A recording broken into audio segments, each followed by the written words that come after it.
একদম সাইজ ঠিক আছে, আমি একটা ফটো তুলে রেখে এবং দেখছি। কালারটা তো আমি নিজের ইচ্ছে মতো নিতে পারি। এই প্রাণীটা কোনো একটু বড় আছে। দেখতেই পাচ্ছ বার্গেনিং করতে ব্যস্ত আমি। কয়েকদিন আগে আসলে চলে গিয়েছিলাম গড়িয়াহাটে। আর গড়িয়াহাট মানে তোমরা তো সবাই জানো, খুব সুন্দর সুন্দর oxidised jewellery, ornaments, bags, shoes, বিভিন্ন ধরনের ড্রেস, কুর্তি, শাড়ির খুব সুন্দর সুন্দর কালেকশান এখানে পাওয়া যায়। কলকাতার অন্যতম বিখ্যাত শপিং মার্কেট।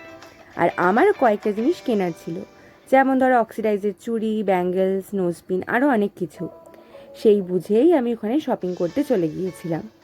আর গিয়ে একটা স্টলে আমার পছন্দ মতো ব্যাঙ্গেলস পেয়েও গেলাম, কিন্তু বার্গেনিং করতে গিয়ে আমার অবস্থা পুরো খারাপ হয়ে গেছে সেদিন। একটুও দাম ছাড় ছিল না আমার, বিশ্বাস করো। যদিও আমি বার্গেনিংয়ে খুব একটা ভালো নই, তবু চেষ্টা করছিলাম দামটা একটু কমানোর, কিন্তু 20 টাকার বেশি কিছুতেই ওরা নামেনি। কি আর করব, নিজের সাইজটাও সব জায়গায় পাচ্ছিলাম না। সেই জন্যই ওখান থেকেই ব্যাঙ্গেলসগুলো কিনতে আমাকে হয়েছে, কারণ পছন্দ হওয়াটাও তো একটা বড় কথা, তাই না? তবে হ্যাঁ, ওখানে অনেক সুন্দর সুন্দর ব্যাঙ্গেলস ছিল, বিভিন্ন ধরনের অক্সিডাইজ জুয়েলারিও ছিল, যেটা দেখে মনটা এমনিই ভালো হয়ে যায়।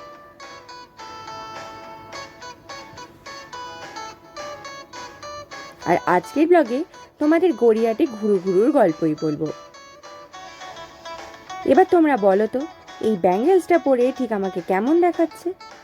আমি জানি ভালো লাগছে, তাই চলে গেলাম পরের স্টলে নোজপিনের জন্য।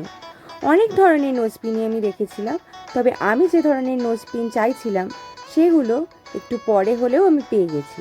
আর দুটো নোজপিন তো আমার ভীষণই পছন্দ হয়ে গিয়েছিল।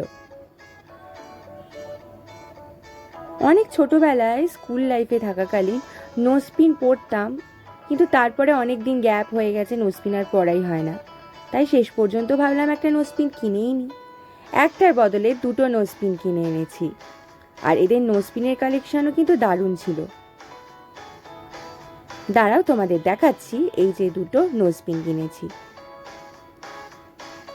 তোমরা অনেকে অবশ্য স্টোরি দেখে আমাকে বলেছো নোজপিন আমাকে স্যুট করেছে, তাই আর কি নিয়ে নিলাম দুটো নোজপিন।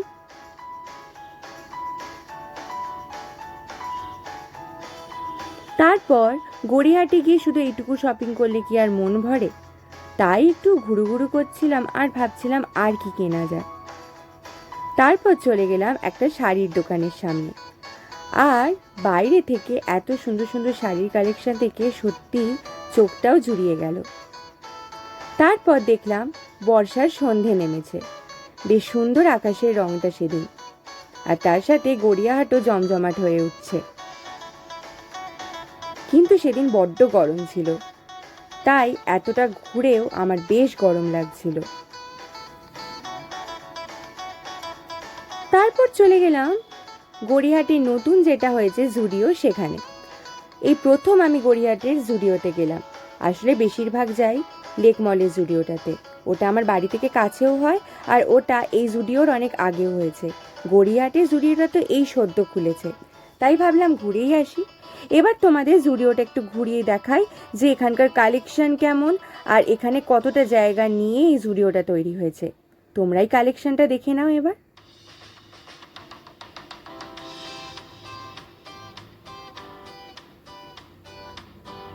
বিভিন্ন ধরনের ওয়েস্টার্ন টপ, নাইট স্যুট, বিভিন্ন ধরনের ড্রেস, কুর্তি, আর যেটা না বললেই নয়, জুডিওতে খুব ভালো কালেকশন থাকে স্কিন কেয়ারের প্রোডাক্টের, হেয়ার কেয়ারের প্রোডাক্টের। বিভিন্ন ধরনের mask, lip balm, lipstick, eyeliner, kajal, mascara, অনেক কিছু ওখানে পাওয়া যায়, সেগুলো সবই ছিল। তবে আমি প্রথমে চলে গিয়েছিলাম এই নাইট স্যুটের জায়গাটাতে, একটু দেখে নিচ্ছিলাম ওখানকার কালেকশন কেমন। তবে পার্সোনালি আমার মনে হয়েছে এটা নতুন তৈরি হয়েছে বলে কিনা জানি না, এদের কালেকশনটা লেক মলের তুলনায় অনেকটাই কম লেগেছে আমার। এটা সম্পূর্ণ আমার ব্যক্তিগত মতামত আমি বললাম, তোমরা কিন্তু অবশ্যই একবার গড়িয়াহাটের জুডিওটাতে ঘুরে আসবে।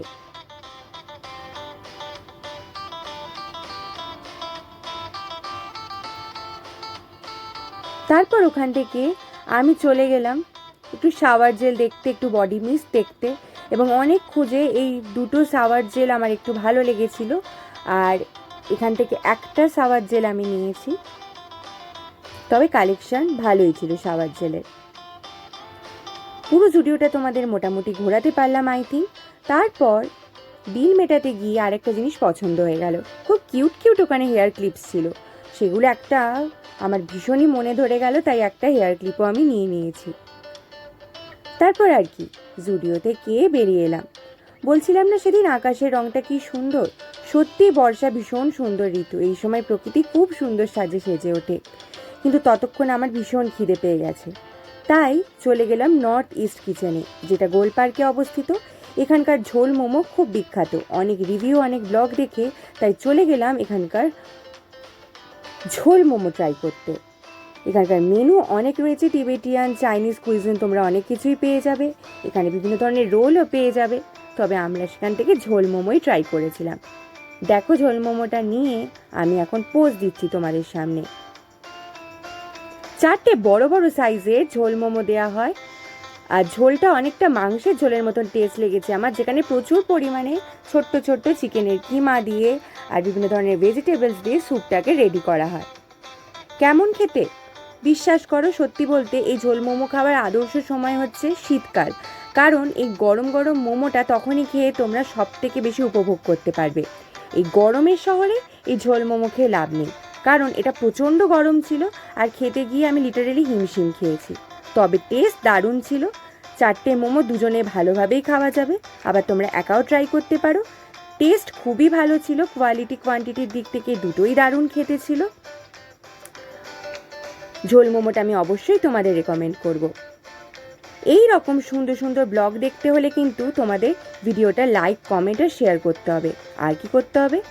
আর অবশ্যই এবং শ্রী চ্যানেলটাকে সাবস্ক্রাইব করে দিতে হবে, বন্ধুদেরকেও সাবস্ক্রাইব বলতে হবে। তাহলে আর কি, আবার চলে আসবো পরের সানডেতে নতুন গল্প বলতে। আজ আসি, টাটা।